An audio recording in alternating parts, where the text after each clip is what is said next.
صاف ہے ان کے اوپر پھر بات دن کی ہو گئی ہیں. تو یہ بڑی میں جو ہم جو دیکھ رہے ہیں کرونا کے کیسز یہ بڑی تیزی سے بڑھ رہے ہیں. اور ہم نے کل بھی میٹنگ کی NCC کی اور آج جو ہم نے دیکھا تقریباً 50 کے اوپر اب ہماری اموات دن کی ہو گئی ہیں. تو یہ بڑی تیزی سے اوپر جا رہی ہیں اور خوف مجھے یہ ہے کہ ہمارے ہاسپٹلس پہ بہت تیزی سے پریشر پڑنا شروع ہوگا. اور ہمیں جو ہمیشہ خدشہ یہ رہتا ہے کہ جو ہمارے ہیلتھ ورکرز ہیں، ڈاکٹرز ہیں، نرسز ہیں، جو سٹاف ہے ان کے اوپر پھر یہ جب خطرہ بھی ہوگا، پریشر بھی پڑے گا کووڈ کا، تو ہماری جو ہیلتھ فیسلٹیز ہیں اور خاص طور پہ شہروں میں جدھر سارا پریشر آ رہا ہے تو ان کی ہمیں ابھی فکر ہے. تو میں آج جو پیغام دینا چاہتا تھا اپنی قوم کو وہ یہ کہ ہم بڑی مشکلوں سے ایک ایسے معاشی حالات سے نکلے ہیں جو کہ آج باقی دنیا کے لوگ اتنے خوش قسمت نہیں ہیں. ساتھ والا ملک ہمارا ہندوستان ہے، ادھر بہت برے حالات ہیں. کرونا سے بھی زیادہ بہت لاکھ سے اوپر لوگ مر چکے ہیں، لیکن اس کے علاوہ جو ان کے معاشی حالات ہیں وہ بہت برے ہیں دنیا میں. بلکہ سمجھا جاتا ہے کہ ہندوستان وہ ملک ہے جدھر سب سے زیادہ اکانومی کو متاثر ہوئی ہے اس سے. تو ہمیں اللہ نے بڑا اچھا بھی نکال دیا. ہماری اگر ہم موازنہ کریں باقی ملکوں سے تو ہماری اموات بھی نیچے ہیں اور ہماری جو اکانومی وہ سارے بر صغیر میں سب سے تیزی سے ریکور کیا. لیکن مجھے اب خطرہ یہ ہے کہ یہ جس طرح تیزی سے ہمارے کیسز بڑھ رہے ہیں کہ اس کا اگر ہم نے صحیح معنی اور قوم نے مل کے اس کا صحیح معنی میں ہم نے احتیاط نہ کی اور اب آگے سامنے ایک بحیثیت قوم ہم نے اس کا مقابلہ نہ کیا تو ہمارے ہسپتالوں میں پریشر کے علاوہ ہمارے معاشی حالات بھی بگڑ سکتے ہیں. تو میں آج اس لیے اپنی قوم سے اپیل کر رہا ہوں کہ یہ جو ہم اگر کامیاب ہوئے تھے جب پہلی دفعہ یہ کرونا کے کیسز بڑھے تو اس کی بہت بڑی وجہ یہ تھی کہ قوم نے پوری طرح مل کے گورنمنٹ کے ساتھ مقابلہ کیا اس کا. یعنی ہر جگہ جو بھی ہم نے کہا قوم نے اس کے اوپر چلی. ہم نے واحد ملک تھا جس نے رمضان کے دوران مسجدیں نہیں بند کی. پاکستان وہ ملک ہے ساری مسلمان دنیا میں مسجدیں بند کی گئی، پاکستان نے نہیں کی. لیکن ہم کامیاب اس لیے ہوئے کہ علماء نے ہمارے ساتھ پوری گورنمنٹ کے ساتھ مل کے پوری تعاون کیا. انہوں نے اپیل کیا، مسجدوں نے SOPs کے اوپر پوری طرح عمل کیا. اور آپ کے سامنے ہے کہ جون کے بیچ میں تقریباً 120 اموات دن کی تھی اور پھر اس کے بعد نیچے آنی شروع ہو گئی. تو اب بھی میں اپیل کرنا چاہتا ہوں اپنے علماء سے، اپنے اوپینین میکر سے، سب جو بھی معاشرے میں جو بھی بڑے ہیں سب کو یہ کہنا چاہتا ہوں کہ دیکھیں یہ جو چیلنج اب سامنے ہے، اللہ نے اگر ایک دفعہ ہمارے اوپر اپنا کرم کیا تھا تو ہم اس کا شکر اس طرح ادا کریں کہ اب سب ذمہ داری لیں اس کی. قوم مل کے، گورنمنٹ اور قوم مل کے اس یہ جو دوسرے بڑی تیزی سے جو کیسز بڑھ رہے ہیں ہم سب مل کے اس کے سامنے کھڑے ہوں. میں جو دوسری چیز کہنا چاہتا ہوں وہ یہ کہ ہم نے فیصلہ کیا ہے کہ ہم اپنی فیکٹریاں نہیں بند کریں گے. ہم روزگار میں جو بھی چیزیں روزگار دیتی ہیں ہم ان کو بند نہیں کریں گے. ہم اپنے لوگوں کے اوپر وہ جو مثلاً اس وقت یورپ میں، انگلینڈ میں انہوں نے پورا لاک ڈاؤن کر دیا ہے، ہم وہ نہیں کریں گے. کیونکہ ہمارے ملک کے اندر جو دہاڑی دار ہیں، جو وہ طبقہ جو کہ دن میں محنت کر کے اپنے بچوں کا پیٹ پالتا ہے، ان کو ہم بے روزگار نہیں کر سکتے. تو ہم نے یہ فیصلہ کیا ہوا ہے. لیکن میں سب کو کہوں گا جو فیکٹریاں چلا رہے ہیں، یعنی جن کی دکانیں ہیں، جو ہم نے شاپنگ مالز بھی ہیں، SOPs کے اوپر سب نے چلنا ہے. اور سب سے آسان SOP ہے کہ اپنے یہ ماسک پہنیں. یہ سب سے زیادہ ایک آسان چیز بھی ہے لیکن اس سے وہ پھیلتی سب سے کم ہے. یہ جو کرونا وائرس ہے, جو کووڈ ہے. تو اس لیے یہ سب اس کو پہن کے پھریں, پبلک میں جدھر جائیں اس کو پہنیں, تاکہ ہم کسی نہ کسی طرح یہ جو تیزی سے پھیل رہی ہے یہ کووڈ, اس کا جو پھیلاؤ ہے اس کو روکیں. اور پھر سے میں یہ ریپیٹ کرتا ہوں کہ ہم نے اپنے کاروبار, فیکٹریز ہم نے بند نہیں کرنی, کیونکہ اس وقت ہماری ایکسپورٹس, اللہ کا شکر ہے کہ بڑی دیر کے بعد ہماری ایکسپورٹس بڑھی ہیں اور بڑھ رہی ہیں. اور ہماری اگر ہم مقابلہ کریں ہندوستان اور بنگلہ دیش سے, کووڈ میں ان کے ہمارے سے پیچھے, ہمارے ان سے ہم تیزی سے آگے بڑھے ہیں. اور فیصل آباد ابھی میں ہو کے آیا تھا, وہاں ساری ہماری ٹیکسٹائل انڈسٹری پوری طرح چل رہی ہے اب وہاں, بلکہ ان کو اب لیبر کی کمی ہو گئی ہے, اتنی تیزی سے وہ فیکٹریاں چل رہی ہیں. تو ہم اب ان کو بند نہیں کریں گے, کیونکہ ہم نے یہ فیصلہ کیا ہے کہ اگر ہم کرونا سے بچاتے اپنے لوگوں کو بھوک سے نہیں مار سکتے, اور مشکلوں سے اگر ہمارے حالات اب بہتر ہوئے ہیں تو ہم اپنی اکانومی کو نہیں روکیں گے. تو میری اپیلز جو میں نے آپ سب کو آج بلایا, میری اصل وجہ یہ تھی کہ لوگوں کو احتیاط کرنی چاہیے, ذمہ داری لینی چاہیے. جس طرح ساری قوم نے مل کے پہلے SOPs کے اوپر چل کے تو اس کو کرونا کو شکست دی تھی, یعنی ایک دم کیسز نیچے آ گئے تھے, پھر سے ہم سب کو مل کے وہ کرنا چاہیے. جی اچھا سر, یہ فرمائیے, محمد شاہد چودھری میرا نام ہے, 92 نیوز سے میرا تعلق ہے.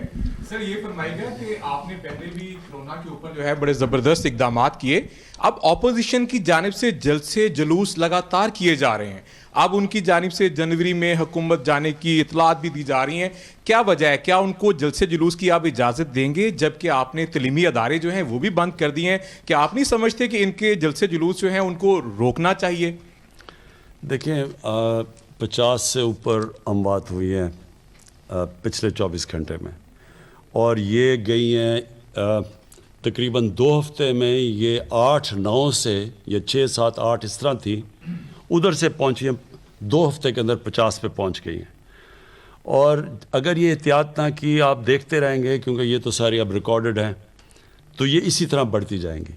کوئی بھی ہمیں ایسی چیز نہیں کرنی چاہیے جدھر لوگ جمع ہوتے ہیں. ہمیں پتہ ہے کہ یہ جو کیسے پھیلتی ہے کرونا, جب لوگ قریب جمع ہوتے ہیں اور کلوز کانٹیکٹ کے اندر یہ تیزی سے پھیل جاتی ہے.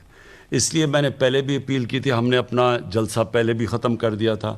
ہم نے یہ فیصلہ کیا تھا کہ اس وقت جب تک یہ ہم اس کے اوپر قابو نہیں پاتے, یعنی نیچے نہیں جاتی کرو, تب تک ہم کوئی پبلک گیدرنگ نہیں کریں گے. اور یہ اس وقت اسلام آباد ہائی کورٹ کا بھی آرڈر ہے, لوگوں کی جانوں کو خطرے میں ڈال رہے ہیں. یہ کوئی فائدہ نہیں ہونا ہے جلسے جلوس سے, کوئی کسی کو NRO نہیں ملنے لگا, جتنے مرضی آپ جلسے جلوس کر لیں, لیکن لوگوں کی جانوں کو خطرے میں ڈال رہے ہیں. اس لیے ہم بالکل اس کی اجازت نہیں دیں گے.